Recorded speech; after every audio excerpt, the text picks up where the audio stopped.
صحیح ٹھیک ہے. لیکن مزمل صاحب جہاں تک وہ بچوں والی بات ہے تو یہ تو وہ بات میں نے آپ سے کی جو اتحادی حکومت اس وقت بار بار جب بھی اسکرین پر آتی ہے تو کر رہی ہوتی ہے. بہرحال عابد سلیری صاحب، آئی ایم ایف کا جو یہ سیاسی جماعتوں نماؤں کے ساتھ میل ملاقاتوں کا سلسلہ کل سے شروع ہوا ہے، آپ کے خیال میں یہ اس وقت کتنا امپورٹنٹ ہے اور کیا ماضی میں بھی اس کی کوئی نظیر ہمیں ملتی ہے؟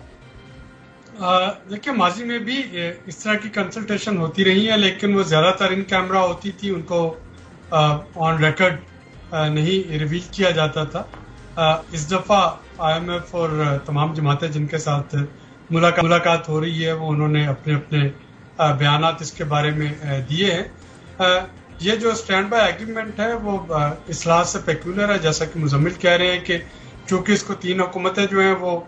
کمپلیٹ کر رہی ہوں گی اور اس لیے بڑا امپورٹنٹ ہے کہ ہر ایک کی اس پہ اونرشپ آئے. اور اگر ہم پاکستان کے موجودہ معاشی حالات کو دیکھتے ہیں تو یہ کوئی بھی جماعت جو کہ الیکشن میں حصہ لے کے حکومت بنانے کی خواہاں ہے، ظاہر ہے کہ وہ چاہ رہی ہوگی کہ پاکستان کے جو میکرو اکنامک فنڈامنٹلز ہیں وہ مضبوط ہوں تاکہ جو بھی حکومت بنائے اس کو ایک مضبوط معیشت جو ہے وہ ملے. تو یہ سب کے لیے ایک ون ون سچویشن ہے اور آئی ایم ایف اس وقت پالیسی کنٹینیوٹی چاہ رہی ہے اور پالیسی کنسسٹنسی چاہ رہی ہے کہ یہ نہ ہو کہ 42 دن کے بعد جب موجودہ حکومت جاتی ہے تو کیئر ٹیکر سیٹ اپ یا الیکشن کے بعد آنے والی حکومت جو ہے وہ پاکستان کی جو کمٹمنٹ آئی ایم ایف کے ساتھ ان سے پھر نہ جائیں. لہٰذا وہ سب سے بات چیت کر رہے ہیں جو میرا خیال ہے کہ ایک اچھا شگن ہے. اس میں ٹرانسپیرنسی بھی ہے، اس پہ کم از کم کل کو یہ ایک دوسرے کو مورد الزام نہیں ٹھہرا سکے گا کہ یہ فلاں جماعت کا پروگرام تھا. یہ پروگرام ہمیشہ سے آئی ایم ایف کا پاکستان کا پروگرام ہوتا ہے اور حکومت پاکستان کوئی بھی حکومت وہ اس کو اون کر رہی ہوتی ہے. لیکن ایک ٹینڈنسی رہی ہے ہماری سیاست میں کہ ہم ہمیشہ سے پچھلی حکومتوں پہ اس کا مربع ڈالتے ہیں اور آنے والی حکومت کبھی بھی آئی ایم ایف کے پروگرام کو اس طرح سے اونرشپ نہیں دیتی اس کی یا اس کو اون نہیں کرتی. تو اس دفعہ جو 3 بڑی جماعتیں ہیں کم از کم وہ اس کی اونرشپ لے رہی ہے اسٹینڈ بائی ایگریمنٹ کی. اور آئی ہوپ کہ جو بھی اب نئی حکومت آتی ہے الیکشن کے بعد وہ جو ہمیں اگلا پروگرام جو کہ مارچ 2024 میں نیگوشیٹ کرنا ہے اس کے لیے وہ فریم ورک بنا رہی ہوگی اور اس میں بھی وہ اپنی باقی تمام جماعتیں جو کہ حکومت کے باہر یا حکومت کے اندر ہوں ان کو وہ ساتھ لے کے چل رہی ہوں گی at least on this IMF issue. صحیح عابد صاحب، بالکل آپ ٹھیک کہہ رہے ہیں کہ جو بھی یہ پروگرام ہے یہ کسی سیاسی جماعت کا، یہ کسی ایک جماعت کی حکومت کا پروگرام نہیں ہے بلکہ یہ پاکستان کا پروگرام ہے. مزمل صاحب، اس ملاقات پر یہ بھی اعتراض کیا جا رہا ہے کہ پی ٹی آئی پہلے آئی ایم ایف سے منظور شدہ بجٹ کی مخالفت کرتی رہی ہے اور اب اسی بجٹ اور معاشی پالیسی کی حمایت کا یقین دلا رہی ہے، تو یہ دوہرا معیار کیوں؟ دیکھیں پی ٹی آئی کی طرف سے جب بجٹ آیا تو تقریباً تمام بجٹ پروگرامز میں میری ریپرزینٹیشن تھی اور جب یہ انہوں نے بجٹ اسحاق ڈار صاحب نے دیا، یہ عابد صاحب بھی میرے ساتھ، عابد سلیری صاحب بھی میرے ساتھ چند پروگرام میں تھے اور یہ اس کی گواہی دیں گے. ہم نے یہ کہا تھا کہ یہ جو بجٹ انہوں نے دیے یہ آئی ایم ایف کے فریم ورک کے ان لائن نہیں ہے اور یہ جو ہے آئی ایم ایف پھر آئی واشنر ہے اور یہ دکھا رہے ہیں کہ یہ نہیں چاہ رہے کہ آئی ایم ایف پروگرام ہو. اور اگر آئی ایم ایف پروگرام ہونا ہوگا تو یہ واپس سے بجٹ کی شکل چینج ہو جائے گی. اور وہ آپ نے دیکھا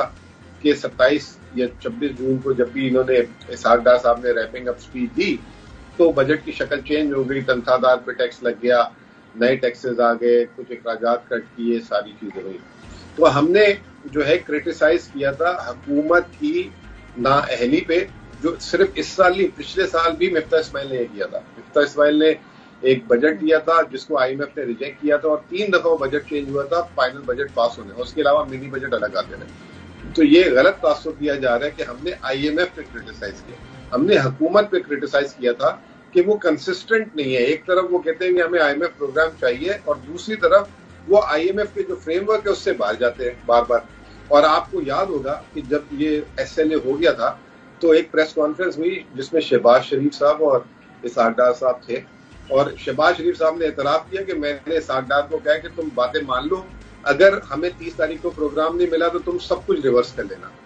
اور پھر اسحاق ڈار نے بھی یہی کہا کہ میں نے تو نہیں مان رہا تھا، وزیر اعظم صاحب نے جب مجھے یہ یقین دہانی دی کہ میں یہ اصلاحات جو میں نے ابھی بجٹ تجاویز پاس کیے ہیں اگر یہ نہیں ہوا تو ہم واپس کر لیں. اس سے اندازہ لگا لیں کہ کتنا انسٹیبل پالیسی ان کا جو ہے وہ سٹانس رہا ہے.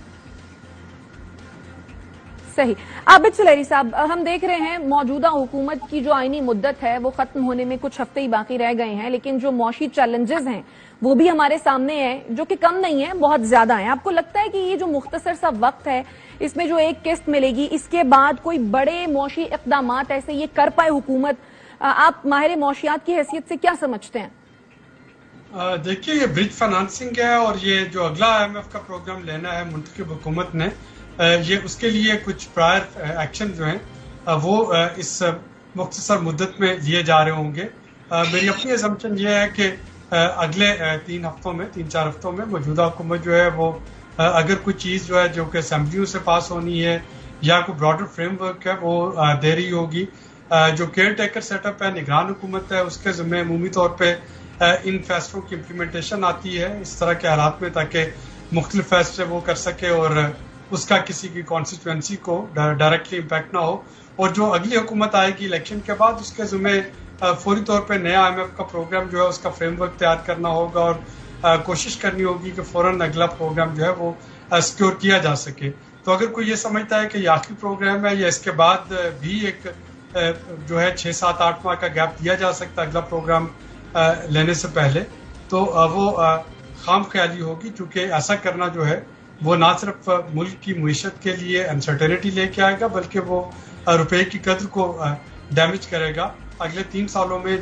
جو ہماری ریکوائرمنٹ ہے تقریباً $92 ارب کی جو ریکوائرمنٹ ہے ایکسٹرنل اسسٹنس کی، وہ اگلے IMF کے پروگرام کے بغیر نہیں آ سکے گی. اور اس کے لیے ان تینوں حکومتوں کو، موجودہ حکومت کو، انٹرم گورنمنٹ کو اور آنے والی حکومت کو، تینوں کو ایک ویو لینتھ پہ رہ کے کام کرنا ہوگا.